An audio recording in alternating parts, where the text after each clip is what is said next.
Let us join together in prayer. We are grateful in these trying times to be reminded of the love of God. Whatever our circumstances, divine love surrounds us and embraces us. We were not created to be perfect, but to be authentic and to be honest. May we try to be people of love. Amen. So this past week, I attended a meeting for faith leaders with U.S. Representative Kathy Castor. No relation to Jane, mind you, the mayor of Tampa. We were invited to come together to discuss the immigration situation and ICE. We sat at a large square table in a meeting room in a church. At one side of the table, there were people who were representatives from Representative Castor's staff. On the other side of the table, there were staff people from a variety of social service and advocacy organizations in the Tampa Bay area. On another side, there was Representative Castor and a few faith leaders, and on the other side, again, a couple of faith leaders. The meeting was heavily dominated by the staff people from the community advocacy organizations who told one harrowing story after another about what is actually going on here in Tampa Bay. Parents keeping their children home from school because they're afraid of their children being abducted by ICE or the parents when they bring the child to school. But then that risks getting on the radar of the school administration for absenteeism, calling attention to the family, which could also lead to ICE intervention. So you're kind of damned if you do and damned if you don't. People are afraid to go to work, and they're also afraid to go to social service agencies and food pantries for the help that they need. There were stories about the treatment of people who are detained in Alcatraz, which continues to flourish, as do the faith vigils there each week, and in locations around the state, including one here in Pinellas County every Sunday afternoon on 49th Street near the jail, and you all are welcome to attend. We heard about the daughter forced to stop wearing her Muslim headscarf at USF. We saw the tears leaking from the eyes of these lovely, dedicated, tortured Americans who are not white, but are so dedicated to the ideals of America. And they want so much to help the people who are being attacked and vilified. It was really hard to watch and to listen to. Of course, we faith leaders try to be sympathetic. I don't know that we can be empathetic to the grief, the pain, and the horror experienced by those victimized by ICE. It's heinous, it's unconscionable, it's unimaginable. Now, you all are seeing the news and social media. I don't have to tell you, you know all these stories and more. You have friends, you have neighbors, you have coworkers, you know what's going on. In today's world, there's no saying, we didn't know. We know. Terrible as this meeting was in terms of the pain expressed, it was a meeting with an elected political official about what can be done to stop this. And the group seemed to think that sharing what's happening will turn the tide of public opinion and will get change in the laws and the funding.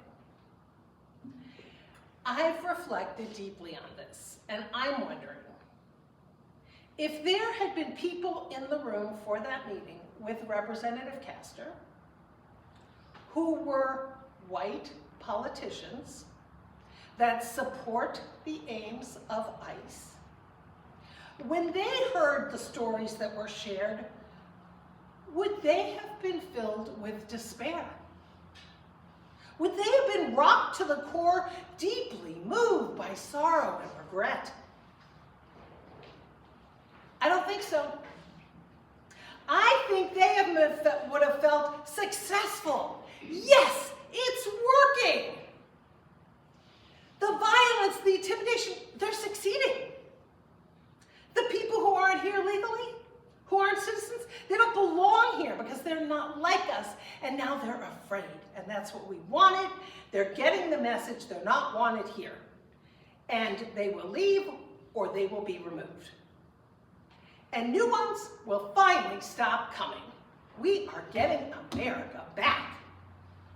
Well, so much for the indigenous people from whom we stole the land. But those who created these anti-immigrant policies are getting what they have wanted all along. This is a win for them. Well, I've tried to put myself in the other person's shoes, so to speak. My father, who was a pastor and a fierce defender of equality and human rights, was also a great tactician and strategist. He was fond of quoting Otto von Bismarck, who said, "Politics is the art of the possible." So in this situation, if we want change, what is possible? The people who created these policies are going to need to be involved in changing them. And for that to happen, they have to be made to see that they are suffering in some way because of what's going on. They have to see that this is hurting them, their families, their friends, and of course, the people who vote for them. Without that, change will be exceedingly difficult and slow. The stories about the negative impact upon those who designed these policies are the stories that will move the needle, in my opinion. Because there are two vastly different realities at play. And there's absolutely nothing new about this. In Micah's time, the people are suffering because God's given them guidance on how to thrive, and they've ignored it. And now they're suffering for it. There's the moral, idealistic vision of well-being for all, and there is selfish, greedy reality. And the two remain in competition in the ancient world, in the time of Jesus, and today. We've been given all we need to create communities of mutual respect and mutual care, and we largely ignore these teachings. Again and again, we see in the Bible, in the stories of the relationship between humanity and God, the values God advises are the reverse of the society of the moment. God's values are at odds with the people of Micah's day. The realm of God is in conflict with the values of Jesus' time. And the vision of beloved community is contrary to the values of the society we are part of today. So the teachings we heard may be ancient, but the issues are very much in our present tense. One crux of this conflict is transaction. We humans have a very strong leaning toward being transactional. You do this for me, and I'll do this for you. Keeping things even, balanced. And we want to transpose that framework onto our relationship with God, divine love, the highest good, the beneficence beyond human knowing. We do this for God, and God will do this for us. But our tradition, through the many centuries and millennia, keeps showing us that our God of love is not transactional. We can't win God's love, grace, or favor. We can't earn it. We can't buy it. See, in Micah, the people want to get on the right side with God through rituals and offerings, no matter how exaggerated, 10,000 rivers of oil. But it won't work, because life in God is not transactional. It's not a contractual agreement. I'll do my part, you do your part. Nope. Grace and blessing are simply given. Freely. Period. In the Beatitudes, we're told the meek are blessed, the hungry are blessed, the grieving are blessed, the persecuted are blessed. It's not a transactional model. Be meek and God will bless you. No, it's in the present tense. Those who are meek are blessed. It's a declaration that those denigrated by society for not being rich or powerful or even powerful in a violent way, those who are not considered of status are actually favored by God for who they are. Those who are weak, vulnerable, and exploited are favored by God, beloved. It's a declaration of the values of God. It's an affirmation of the redistribution of power in society. Those you thought were forgotten, of no value, and worthless, God's actually blessing them in the present tense, not just in some by and by to come, here and now on this earth as it is in heaven. Micah and the Beatitudes teach of a reordering of life around solidarity, especially with those who are marginalized for the excessive enhancement of others. It's about abandoning notions of self-sufficiency and buying your way into your heavenly home. We can't pay God off. Even with the right kind of baptism and the right prayer book and the right liturgical garment and the right offering, nope. In the reading from Micah, we're told of a legal proceeding between God and the people of Israel. And there's a jury. Did you notice that? There's a jury assigned to adjudicate this conflict between God and humanity. Did you notice the makeup of the jury? We're told, come plead your case before the mountains and let the hills hear your voice.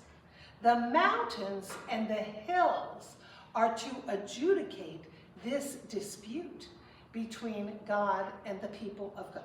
Imagine what would happen if the mountains and hills of the earth were to pass judgment on humanity, on us, for all the damage we've caused, not only to the earth, but to the whole community of living beings. If it was all about earning our due with God, and the mountains and the hills were the judges, we'd be flushed forever, gone, amen. But God does not give up on trying to show us that we experience our blessedness when we learn to lay down our arrogance and our illusion of control. When we realize that we all sink or swim together. When we see that we are all refugees and immigrants trying to make our way to the realm of God, the commonwealth of God, the realm of heaven, here and now in the present tense. Amen.